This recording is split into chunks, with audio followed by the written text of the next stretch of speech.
Hello everyone, I'm the host Shanning Liu. Today we are honored to invite Chinese community leaders in Houston and Texas to talk about Senate Bill 147, Senate Bill 552, and what the Chinese community has accomplished and what to do next. First of all, let's welcome Representative Ginny Wu, who is one of the only two Chinese Americans in the Texas State House. His parents immigrated from mainland China. He has taken a leadership role in the statewide efforts and has been a prominent voice for the Chinese community these years. And today we also have other well-known community leaders in Texas. Asian American Leadership Council AALC founder and chair, Bingo. They started the entire process in Houston and have been actively involved in efforts across the state of Texas since the beginning of the SB 147 efforts. Next, UCA founding board chair, APA Justice Co-organizer Professor Steve Pei. UCA senior advisor for community affairs and RISE AAPI founding board member, Dr. Hagen Shin. So let's start with Representative Ginny Wu first. As a state representative, you have served more than 10 years in Texas State House. We heard this is your sixth term in the Texas legislature. Can you please share with our audience what's your perspective on these bills, 147 and 552, why they came out at this time, and what do these Texas legislators want to do or hope to achieve with these bills? So I think it's important. Thank you for having me here. I really appreciate the attention. And it's important to note that a lot of times these bills are not necessarily about policy. It's not necessarily about making good laws or trying to fix problems. A lot of these times, just like Trump's Muslim ban or any other things like that, it's about creating fear and feeding fear. Because not only do you need to tell people there's something to be scared of, you need to tell them who to be scared of. And this is something that's very concerning for the Asian community, and not just for the Chinese community, but for all Asian Americans. Because, Americans don't know the difference between Chinese, Japanese, Vietnamese, or anyone else. They don't know the difference. And the problem is, if you look at this type of legislation and you listen to what the sponsor is saying, her statement is that this is about preventing adversarial nations from buying land. And that may sound good for people on the surface, but in reality, what she is saying is that all Asian people, all Chinese people, regardless of who they are, what they've done, what they've said, are adversaries, are enemies of the United States. That's a really dangerous statement. And it paints the entire community in a way that puts everybody in danger. And this is the kind of stuff. And people want they want someone to blame for the high cost of housing. They want someone to blame for the high cost of rent. They want to blame someone for inflation. They want to blame people.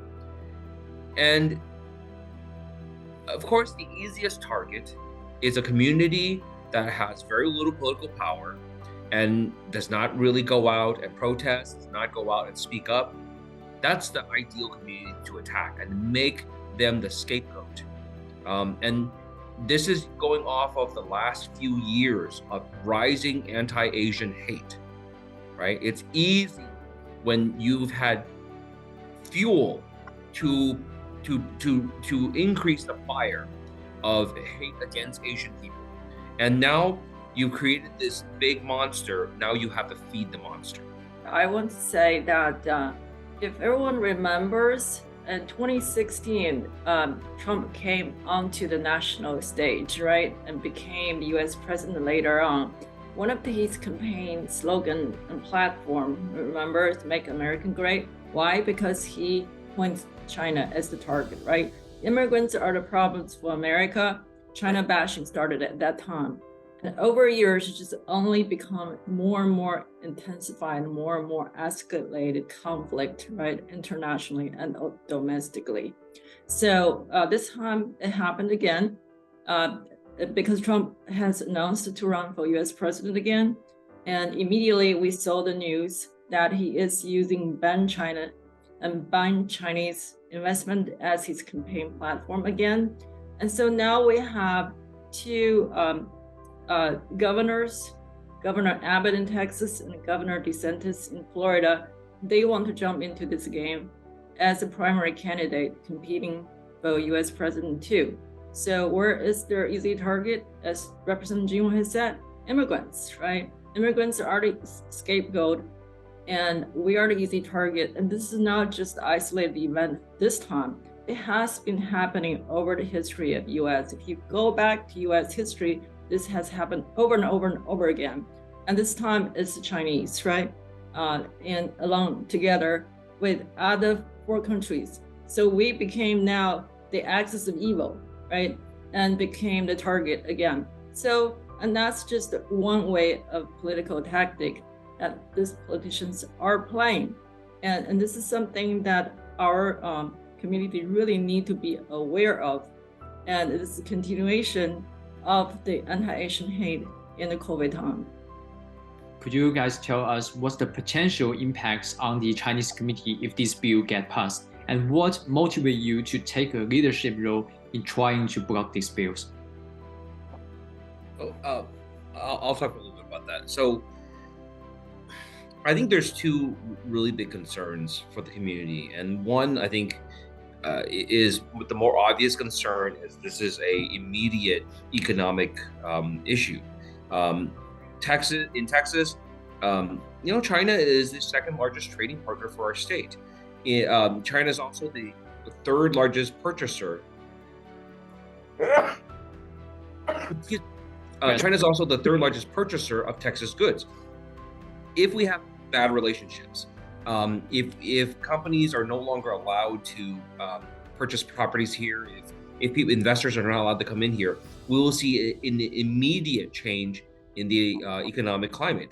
We will see jobs lost. We will see companies pulling out. We will see investors pulling their money out. And frankly, it'll slow down the pace of growth. It'll slow down the number of jobs. But to me, that's of secondary concern. The primary concern is the safety of our community. So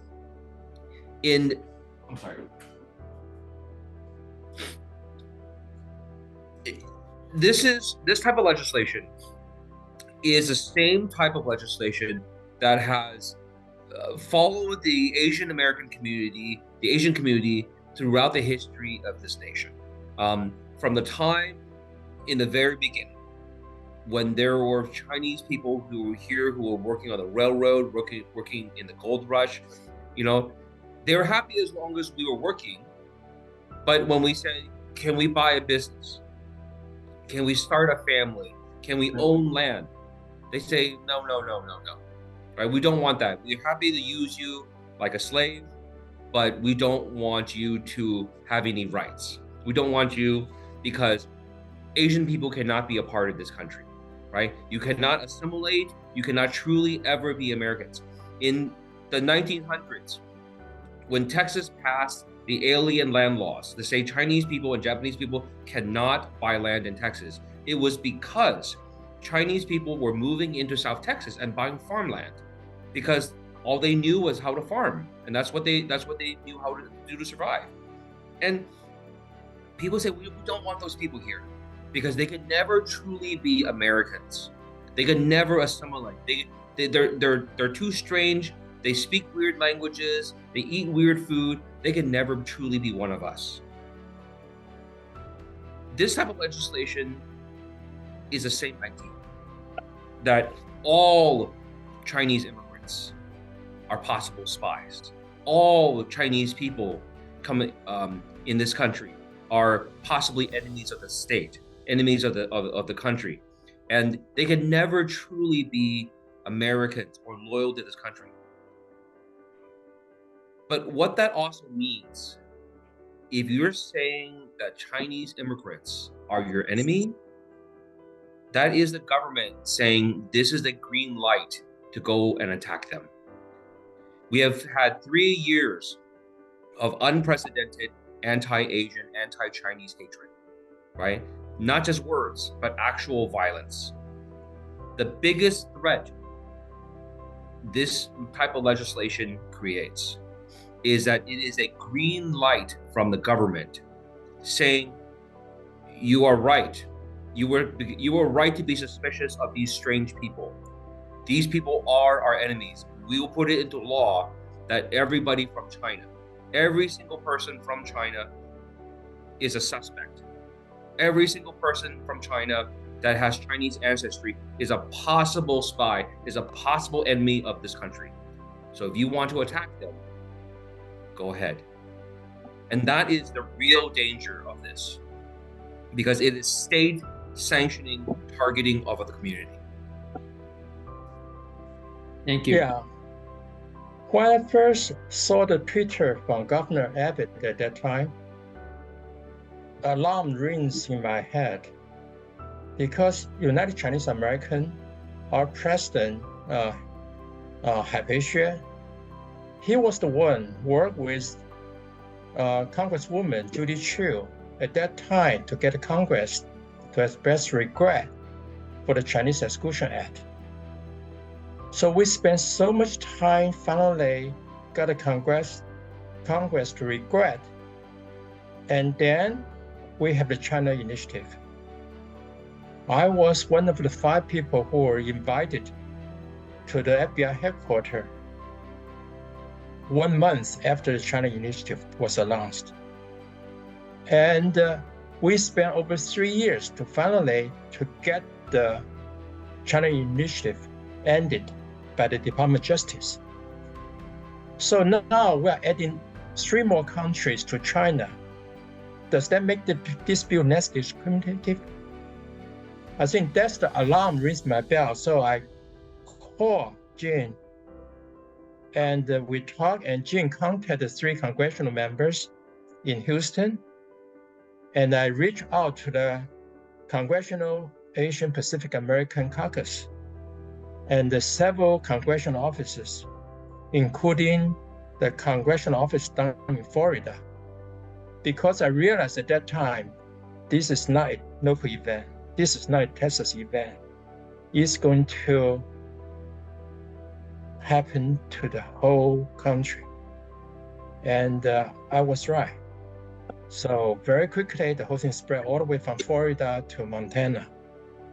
Now the bipartisan bill has been introduced in both House and Senate on February 1st. So this is really a national issue. We have to face to deal with that very seriously. So as Representative Jing Wu has said, American public don't understand what is the difference. You know, when you call it Chinese virus, is this the Chinese people, or is it Chinese government, or China as a country? You know, people cannot differentiate, right, the difference among all of this different concepts. So now what the bills like this coming out, essentially it legitimizes that all of the people look like Chinese. There are the spies, there are the traitors. They essentially, the bill put a target on people's back, right? And you have heard recently the Indiana student, she's not even Chinese, she was stabbed on the bus, right? And you have instances like that, the lady's been pushed out of New York subway. All of and as a matter of fact, in just a matter of 1 month, we're gonna have the 2nd anniversary of Atlanta shooting, where 6 Asian women were killed in Atlanta. And that incident actually spiked the nationwide anti-Asian hate rallies. And we all got involved throughout all of these events. So that's just example, you know, bills like this would tremendously impact the community and how we're being looked upon when we walk on the street, right? So that's really the significant aspect of that. I will say that this bill has already scared the entire community. And not just the citizens, but also the most are the ones that are not citizens. I have been Congresswoman Sheila Jackson Lee's liaison for over 20 years. And I have been serving the community, and I have a very close tie with all the members of different groups. And I saw them as my family members. So when I saw this coming up, this bill is coming up, and my friend calls me saying that, hey, Ling, what's going on? Do you know what's happening now? I said, what happened? Because I was busily buried with my PhD comp exam. So I didn't really read anything outside my book. So when they called me, they said, this is happening in Texas. This is dangerous to the communities. Then I started to pay attention to it. And I said, oh my God, this is discrimination, blatant racism. And I need to stand out because I have been the community leader for over 20 years, working as a community liaison and also working in many campaigns for different candidates, especially for the presidential campaign for over 5 presidential candidates. So that built up my leadership in the community, people trusting me. I don't want to let them down. That's why I stand up. I say, okay, time for me to do something. Before, because of the partisan issue, I was not able to to get involved with some of this human rights issue. But then, since I already built a AALC, Asian Americans Leadership, after all those campaigns, to accumulate all our resources and then keep the resources to fight for our community.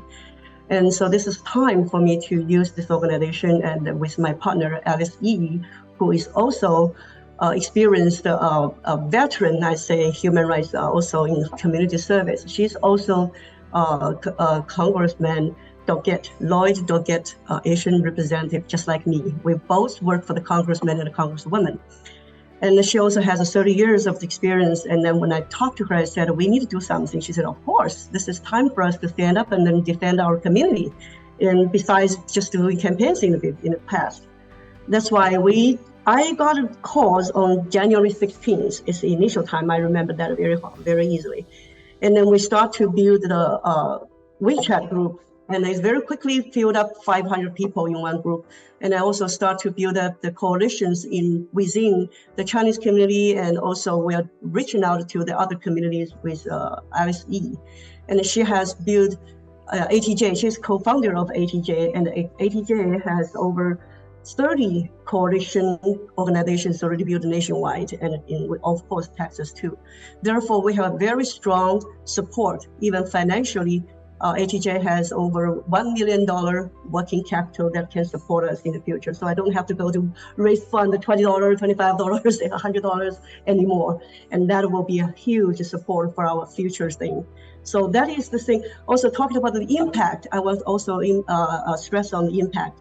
When we have the immigrants that's not citizens, they got scared that they are not going to stay in Texas. They're going to move out of Texas. Move out of Texas, then no more business coming into Texas. Okay, and then when we have people outpour instead of inpour, that means the community is going to just disappear. There is no more culture. It's a cut down, it's a breakdown of the culture, and the family is going to be separated.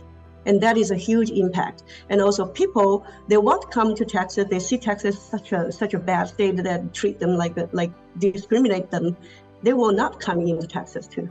And also, of course, our governors, according to Jean told us that governors spend millions of dollars of the taxpayers' money in setting up the offices in Beijing to recruit the business investors. And then when they brought those investors into Texas, and then they don't want them to own any properties, that is contradictory, and we don't know how we can treat that. So that is the huge impact that we're trying to explain to our community members. Thank you. Mm-hmm. So can everyone give us a brief introduction of how things got started in Houston and how did you get involved initially? What have you been able to accomplish so far? And we will start with Representative Jin first. I got started because community members told me about the legislation, and I think that's really important because this legislation has been filed since last November, but nobody really noticed it until recently. And it really wasn't until Governor Abbott tweeted out that he supported this legislation and he wants to sign it if it passes, that people became really concerned. And, I think the most important thing that I did was just try to help both educate our own membership in the legislature and get the public to be aware of what's going on. I think, this type of legislation is drafted in a kind of a sneaky way that if you don't understand what the law is, you don't understand how immigration systems work, then it sounds perfectly fine. Because we even have people who are supportive of the Asian community go, oh, what's the big deal? It just says citizenship in other country. And we have to explain to them, hey, citizenship means everybody who is not a U.S. citizen, every single person, every immigrant, even if someone has had a green card for 20, 30 years, they're a citizen of another country, right? And people did not fully understand how dangerous this type of legislation is until we talked to them. And that's probably one of the most important things that needs to continue to keep happening, is not just in Texas, not just in Houston, but the whole United States. Every Asian community needs to be aware of this type of legislation. And it's not, I want to be clear, it's not just the Chinese community, right? Because number one, when it's time for discrimination, people do not know the difference between any of the Asian communities. No one can walk, you can walk down the street and most Americans cannot tell you whether you're Chinese, Japanese, or anything else, right? And so when the discrimination comes, when the hate comes, when the violence comes, it will be directed at the entire community. So the whole country, every Asian community, whether it's Chinese, Vietnamese, Japanese, Korean, everybody, Indian or Pakistani or Iranian, every group needs to stand up and say, we will not stand for this. We will not take any more attacks. You will not make us responsible for what happens in other countries. We are here to be in America, and and we want to be treated separately. Yes, I remember seeing this the news article pop up on my feed. It's actually from a pretty less known media, but it said about that Governor Abbott tweeted about this. So, and then I think what really triggered us, and then soon after that, it was the change.org. It started by a Chinese lawyer attorney in Austin. And then I think soon we all recognize, there is an issue here, right? And I think we sent it to Representative Wu immediately to alert him. And then the community got together. And it's very grateful to Jean really act upon that immediately. He called Fort Bend County Judge KB George. He's also Asian American leader in Houston. And in fact, I purposely put this background here because we held the first rally there, given only 24 hours or something. And we put things together. Thank to everyone here and everyone in the community who actually came out. Very surprised. It was Friday afternoon, extremely cold, and people came out and the word started to spread out. And then soon after that, Jean asked for a press conference by Houston City Hall. And I just remember those days were so busy because all of Lunar New Year was happening. And Lunar New Year was Sunday, I think 27 or something, right? And Jean and Alice Chen, our city councilwoman, she's the Chinese community leader, and myself and all of us were really scrambled to go to all of these events. While the celebration of Lunar New Year happening, we were there trying to tell people to go to the rallies. So I had such a hard time to sort of how we're going to blend these two emotions, the two moods together. One side is celebrating, the other side we're supposed to go into this angry protest. And I seriously had such a hard time. That's how we spend the Lunar New Year. And then, rallies after rallies, really grateful for the community to come out together. And then also February came, and that's what Ling had mentioned about this big rally, which is had February 11. And then ironically, on the Red Lantern Festival, that's the time when we have, remember, the full moon and the first full moon celebration. And also it was all, the news were all about the Chinese balloon, shooting down the balloon. It's just a whole slew of things happening all together, and also shooting, remember the gun shootings in California. So it is such a difficult time, really, such a challenging time. We have to deal with all of different news, all of different events. And I just thought it's so unfair for the community, right? It's supposed to be a time for celebration, but we end up spending all of our time, day and night, everyone like that, all the organizers worked so hard through this time, yeah. I would like to add on to what Jean has said and Helen has said and Dr. Pei have said.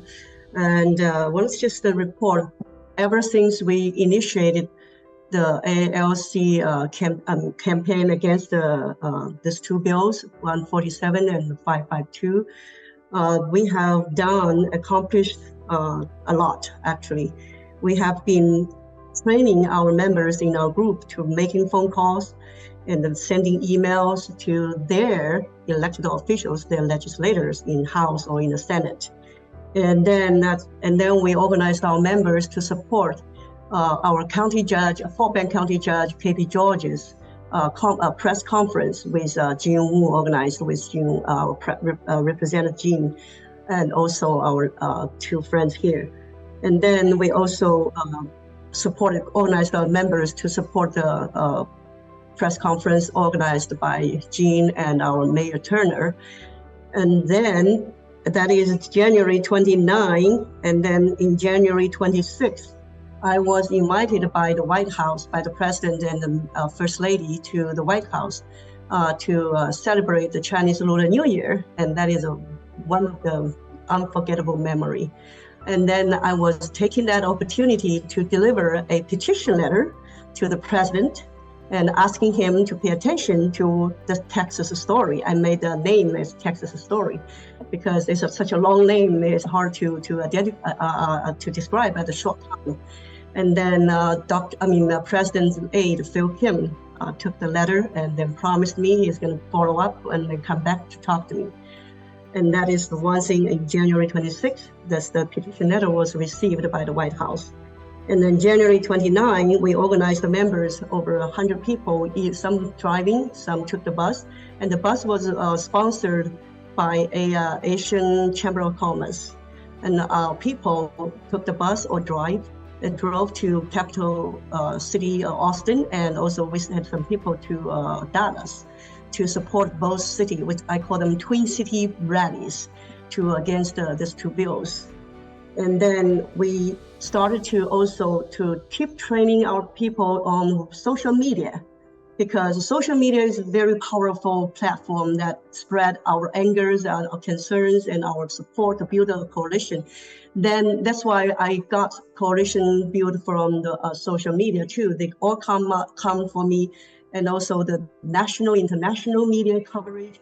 NPR is the first interviewed me, and then agency French Press, they interviewed me too. And then NBC News interviewed me yesterday. And we have more coming tomorrow, and I've been trying to put them into the pipeline to follow up. And then we also have New York Times interviewed. So we're getting the national attention for this movement. And so after all this, we also started the postcard campaign, because I have the experience doing a postcard campaign for the presidential candidate. And we think that postcards sending to the legislators will be very powerful message sending to them, because we can pull them with different people from the community sending, like one legislator can receive 13 cards at the same time. That will wake them up and say, what's going on? I got so many cards here. It's also handwritten card means this coming from the real person, not from the machine. It's not a machine send, it's real person send. And every time when we receive the real handwritten postcard, we will keep them. We don't throw that away. I always keep the handwritten card, because I feel people spend time sending cards to me. That shows their love to me or care for me. That's why we send out postcards to wake up the legislators who have no idea what's going on, or to alert them what's going to be very bad if you don't vote supporting us and vote against us. You are going to lose your voters. And that is the purpose of doing the postcards campaign. And during the same time, we are talking about Houston has two press conferences that didn't attract too many Houstons, because one is on Monday, one is on Friday. We cannot blame our organizers because people are working on those days. So we thought about we're going to do a one weekend rally and march in Chinatown, after we had 2 Zoom forums with Jean, our representative, he gave us the idea that we should keep doing the march and rallies. And then we thought about, okay, let's do one on the weekend, because at that time I heard about that February 14th, that means today, the legislation will have the assigned committees to review the bill. So we need to do that before the February 14th. So we chose February 11th.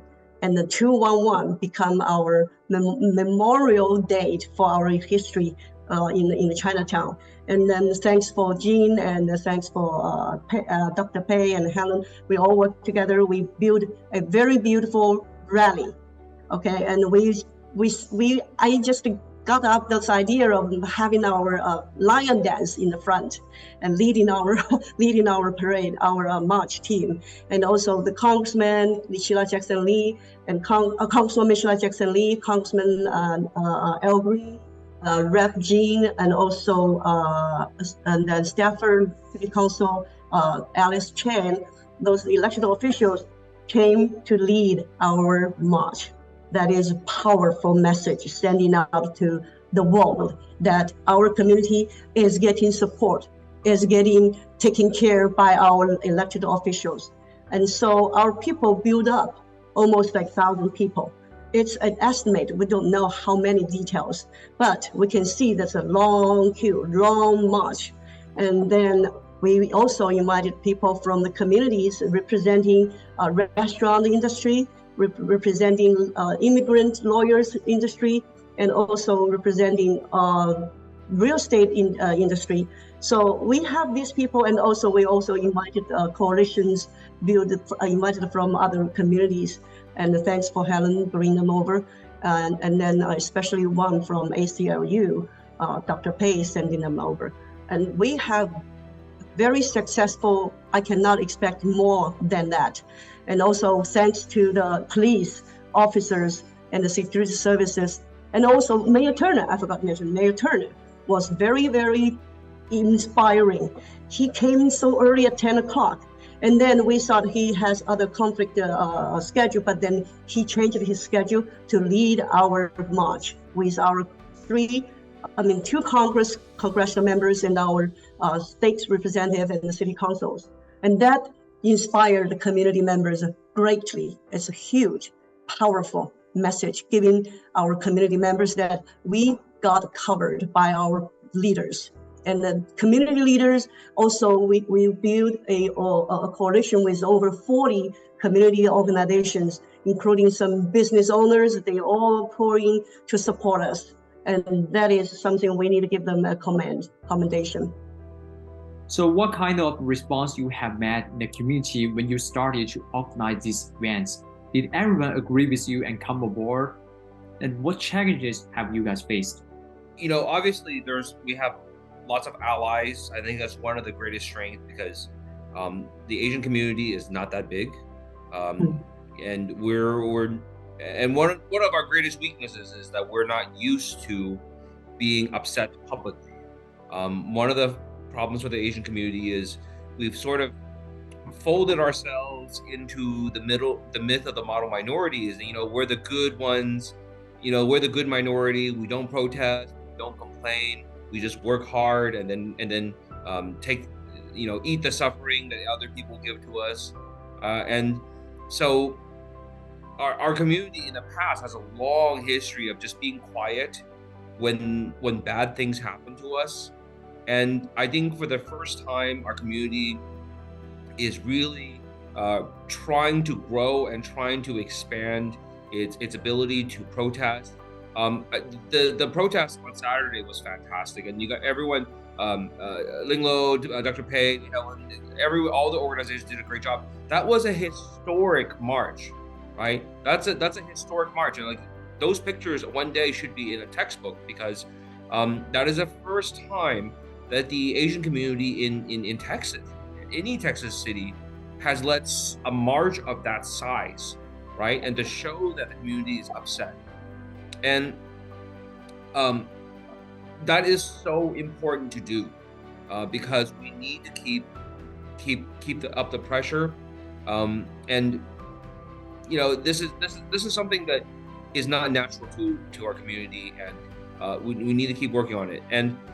But having great allies is really important. And then there are fortunately, many of the groups who are allies, they immediately understood this type of law, because the same types of laws have been used against them in the past, right? Our Muslim brothers and sisters understand, because they had the Muslim ban, they had anti-Sharia laws, that all those laws did, the whole point of it was to feed fear, was to generate and feed fear about them, and to make other people into monsters, right?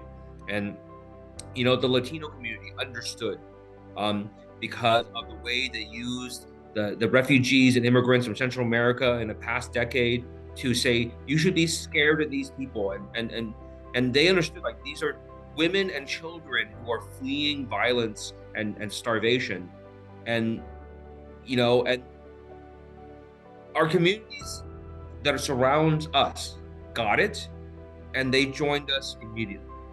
Now, unfortunately, there are still some people out there who, go, what's the big deal?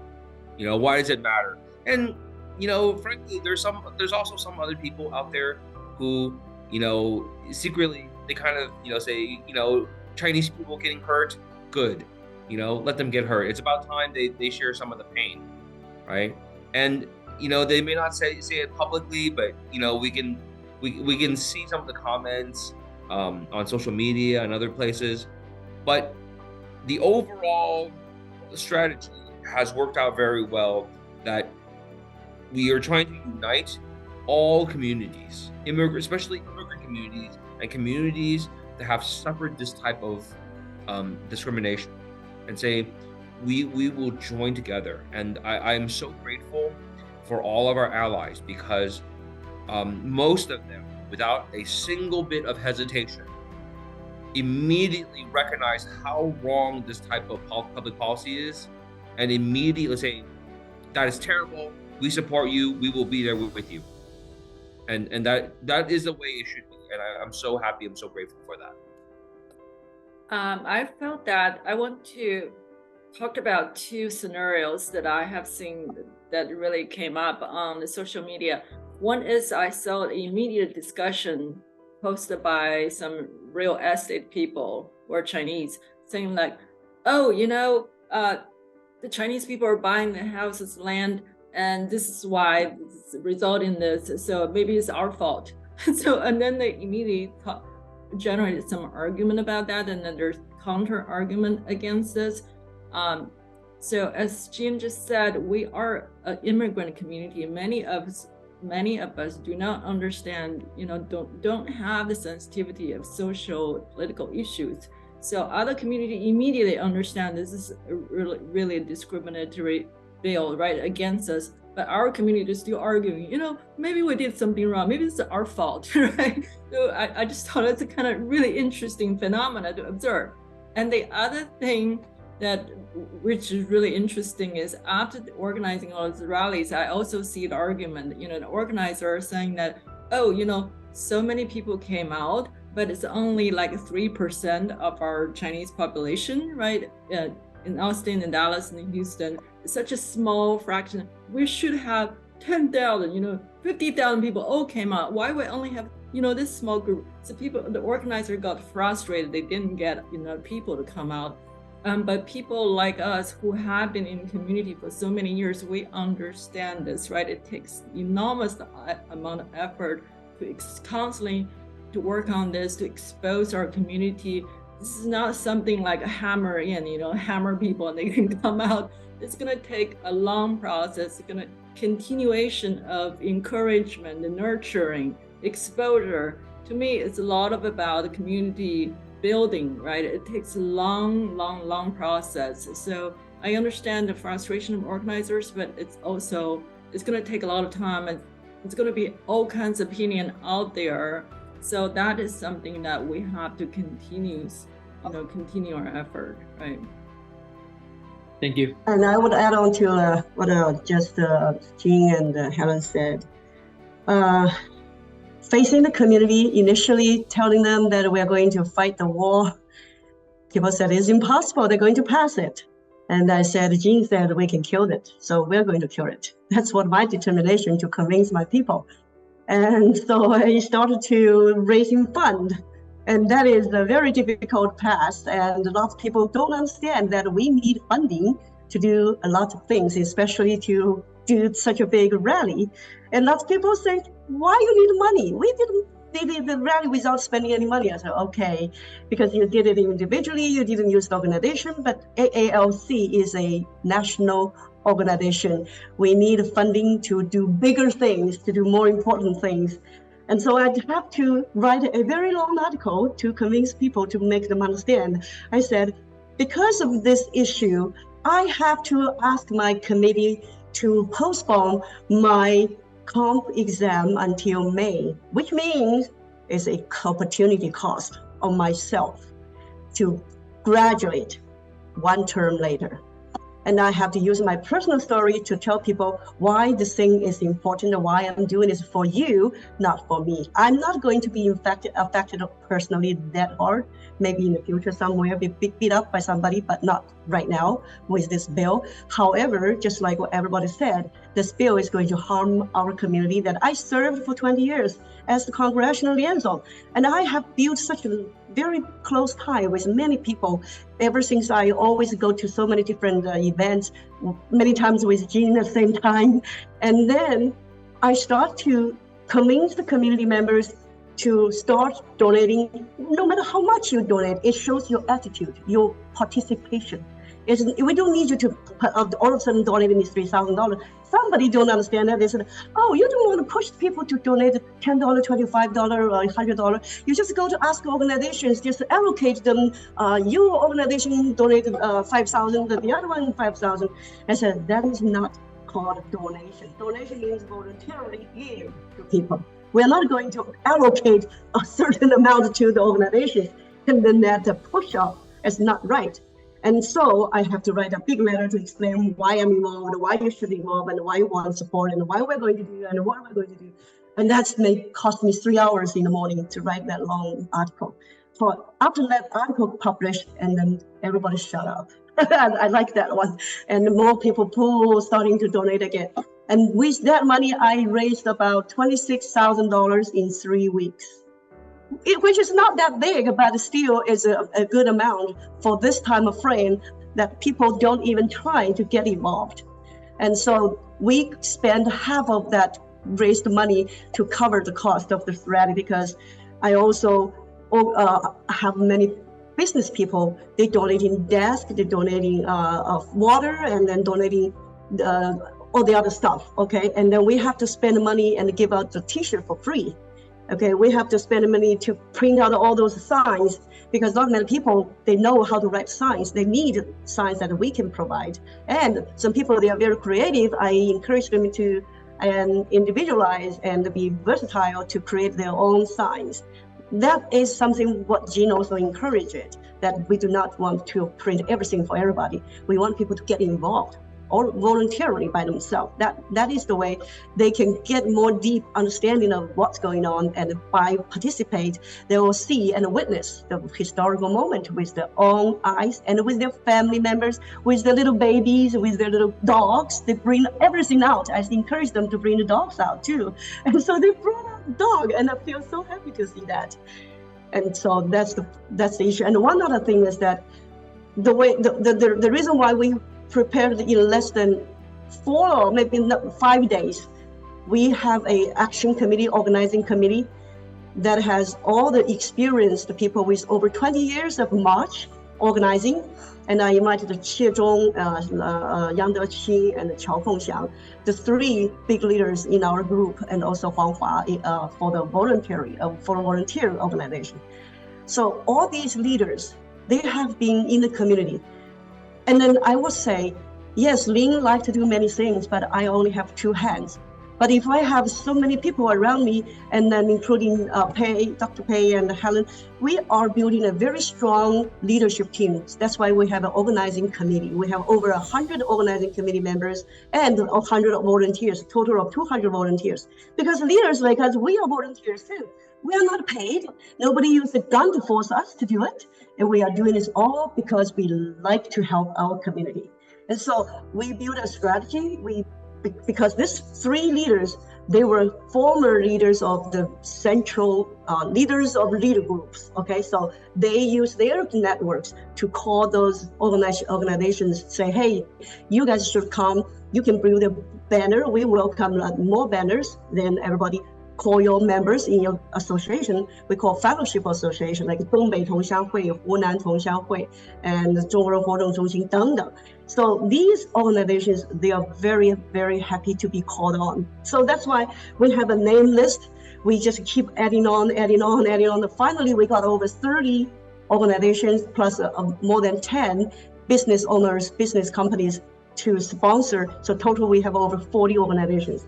That strategy worked very well. That's why we built a team, a very big rally within the 5 days, which is very impossible in the other time, because people are mad. The momentum is there. Yeah, let me also add, I think on top of what has been said, I think since the pandemic, we actually built a pretty strong network across the whole state of Texas. Starting from the days when we have the hate crime in Midland, when the Burmese family was attacked. At that time, we were able to raise money. I was pretty impressed at that time that the community raised $100,000 in 5 days. Very good. We end up with a total of $150,000 to help the victim, including the young man who saved the life of Burmese family. That's an effort, again, of the 3 cities, from Boston, from Dallas, from Houston. And also later, when one of the candidates used the China virus in her campaign video, we launched an effort to petition to both the Democratic National Committee as well as the Republican National Committee. We asked them, do not use hate in their campaign. And at that time, we actually got a support email from Senator John Conley. So it's a bipartisan effort, and for that letter, we have 19 organizations co-sign, plus 10 national organizations co-sign the letter. And I think the network was there. So I think this time, for example, I was so thankful that the Houston Asian Business Council, they donate the bus. I was one of the people who took the bus, went up to Austin, and give a talk there, give a speech there at the rally. And also when we had a march in Houston, the people from other city, in particular Austin, they came down to support us. So I think our community still have a lot more potential. There are more people can be motivated and to join us in this campaign, in this effort to fight for injustice. We just have to do more work. And this has to go nationwide. So about my next question, so can you share with our audience why they need to get involved and how? What's your plan of action in the next step? This is potentially a real danger for the community. I don't mean just this one bill or these 2 bills. This is a nationwide movement to use the Asian community, use the Chinese community as a scapegoat for the world's problems. And you're seeing this type of legislation moving across the nation, and lots of other states have started looking at this type of bills. Different governors have done it. Texas and Florida are just the first, because Governor DeSantis, Governor Abbott all want to play in the 2024 presidential primary. But this is a real danger for the community because it will not stop here. This is just the starting point. And if we don't get together and make people suffer for carrying this type of bill and promoting the idea that all Asian immigrants and all Chinese immigrants are enemies of this nation, then we will suffer. If we don't make them have a cost to carrying this type of legislation, then they will just be encouraged to do it more, right? And I know for the Asian community, we come from a lot of places where we would say, oh, hey, just be quiet, everything will be fine, okay? Don't speak up, you'll get in trouble. In America, if you don't speak up, that is consent. If you don't say that you hate something and you disagree with it and you think this is wrong, the people will assume that you're okay with it, right? So this is a discussion in the larger, one part of a discussion in the larger talk about anti-Asian hate, about using immigrant communities as the punching bag, using our communities to basically attack other nations and make those points about national security and all those different things. And we have to stand up and say, no, it should not just be a protest in Houston. It should not just be protests in Texas. We need protests in California. We need protests in New York. We need protests in Ohio. We need protests all over the country. Anywhere where we have Asian communities, anywhere where we have immigrant communities, we need to stand up and say, no more to this, right? And we need there to be a cost. We need to start asking corporations and other companies and say, look, if they're going to do this type of stuff, either you stand with our community or you stand with them, right? And you cannot do both. And so if you stand for diversity, if you stand for inclusion, if you stand for treating all communities fairly and justly, then you have to stand with us. And that kind of pressure is what ultimately will change these attitudes. To say, just as we did years ago, to say white nationalism, white supremacy, this idea, anti-immigrant feelings are not okay. They are un-American and they will not be accepted. They will not be tolerated. And we have to push this evil back into the hole that it belongs in. Thank you. Okay, it's me taking the turn. Okay, Yes. For the next step, AALC has been talking to the White House because before the rally, the White House, the president sent his aide, Phil Kim, to contact me, telling me that the president already read my petition letter and he's very concerned about the Texas story and wanted me to report back directly, update what's going on with Texas. And so we are writing the briefing right now by collecting many pictures and videos and put together a video, comprehensive video, so we can present to the White House, to the president.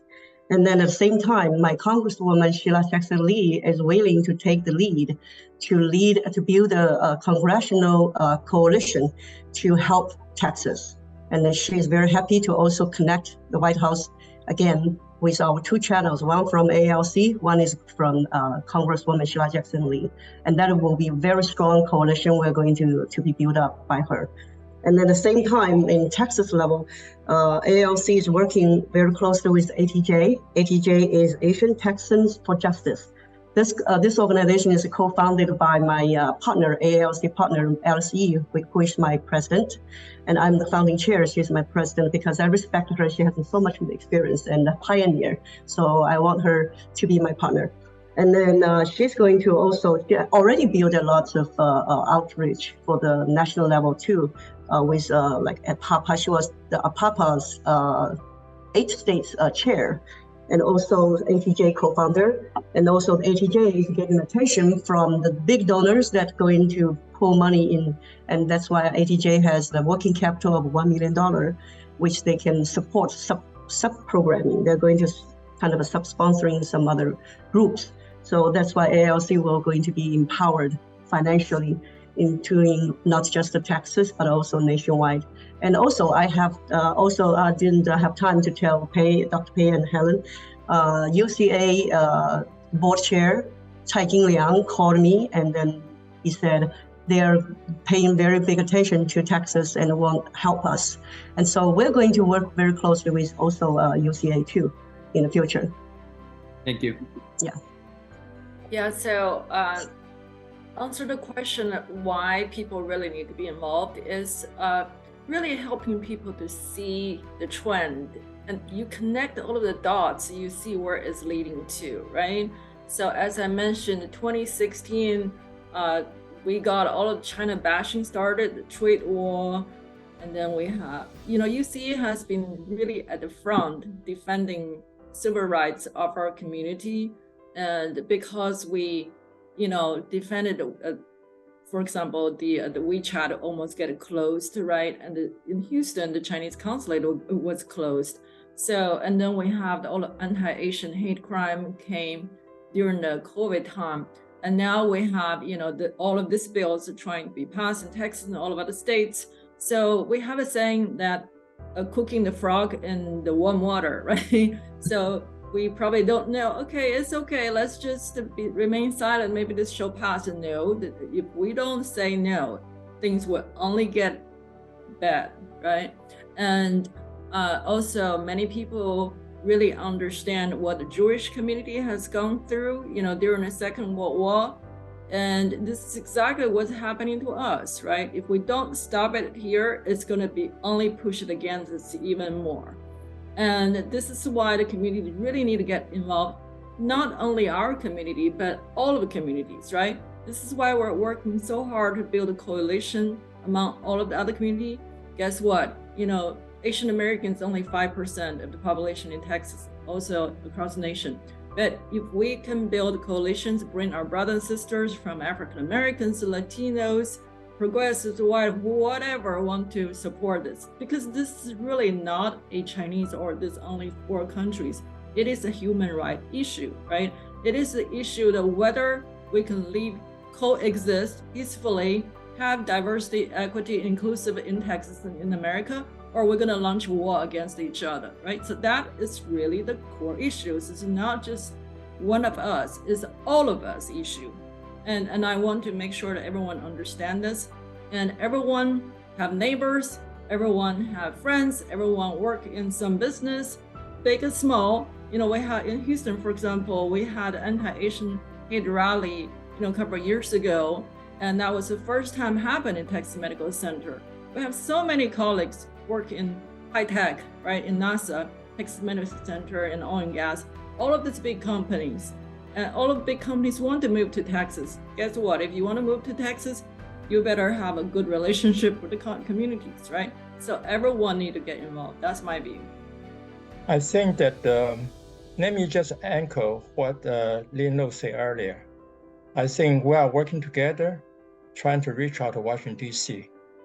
I think at this moment, maybe too early to ask White House to take any action. But I think besides what Lin Lu is doing, we are also alerting Crystal Kai and also Erica Morisugo. These are the 2 highest officers in the White House in charge of Asian affairs. We just want them to be aware of, like what I did 1 month ago to all the congressional officers. They need to pay attention to what's going on in Texas because this is a national event. I think that's why on February 6th, we invite Jean and also the representative from all 3 cities to attend the APA Justice Monthly Meeting, which was opened by the Executive Director of the Congressional Asian Pacific American Caucus. And what we're doing now is, for example, in the rally in Houston, we actually get support from people all the way from locally, from the American Civil Liberty Union, Texas, that right here in Houston, they send one of their attorneys to speak at the rally.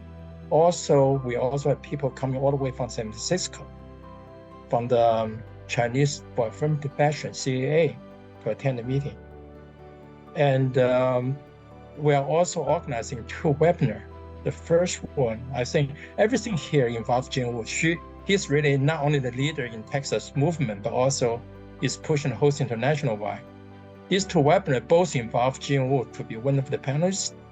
The one coming up, on this Friday, the other three speakers is the ACLU attorney who spoke in the rally.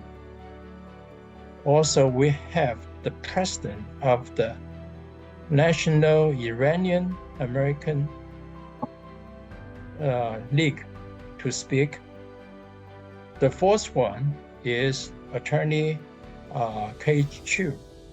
For people who know him, his group, KEDA, was the one filed a lawsuit against the banning of the WeChat. So we have some very powerful legal people here attending the webinar to talk about the current event and also the legal implication. The second one, that's a 1-2 punch, is on May 1st. That will be led by the other two organizations who co-sponsor the first event. This one will be headed by 1882 Foundation. And they have 3 professors, including one of the history professors from UT Austin, to talk about the whole historical perspective. So we are really trying very hard to get the message out to the whole nation, because this is no longer, and it never will be just a Texas event. It's a national issue. Thank you. And I want to add on to just what I said. I forgot to mention that our next plan is already in place. We are recruiting people to join the hearing, to be testifying at the hearing when the time comes. And we also have legislative advisors to come and train our people, our members. That is almost building up about 100 people. And then we are training those members to learn how to testify in front of the legislators. And tomorrow we'll have the members meeting, and then we're going to start that pipeline building. Yeah, the hearing is the most important thing now, because yesterday I went to the Jatong's town hall meeting. I didn't see Helen, and I was looking for you. And then Jatong was saying that the bill is going to change to, if anybody comes to America and then they have to finish the transaction, then they're starting to investigate them. And if the investigation found their ties with the CCP, then they're going to strip their land and the ownership of the properties by putting them as a victim. I mean, I put them as a criminal, as a very heavy criminal, to strip their land, to strip their properties. So we are trying to figure out what is the tie I'm talking about, and then how far do you go with that tie?